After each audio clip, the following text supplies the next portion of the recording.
Соңғы жылдары балалар мен жасөспірімдер арасында семіздік проблемасы жиі кездеседі.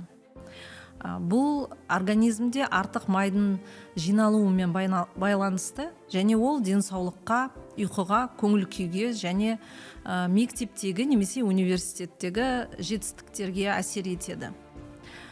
Балалық шақта байқалған зат алмасу және жүрек қан тамыр жүйесінің қауіп факторлары ересек өмірде де сақталып, денсаулықтың нашарлауына және мезгілсіз өлім жітімге әкелуі мүмкін.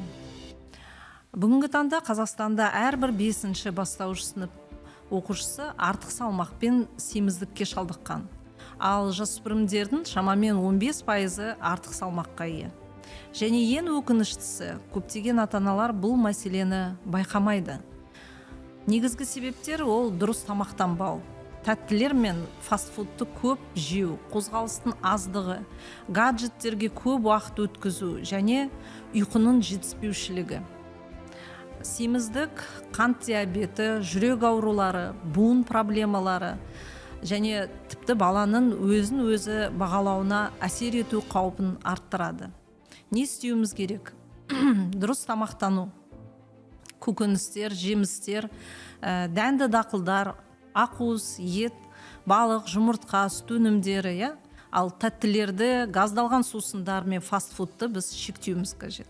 Күн сайын қозғалыс, кем дегенде 60 минут белсенді ойын немесе спортпен айналысу керек.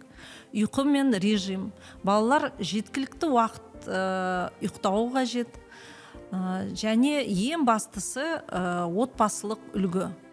Ата-ана дұрыс әдет көрсетсе, бала да оны қайталайды. Естеріңізде болсын, семіздіктің алдын алу бұл шектеулер емес, пайдалы әдеттерді қалыптастыру. Яғни дұрыс тамақтану, қозғалыс және отбасының қолдауы арқылы балалар дені сау, сергек және бақытты болып өседі.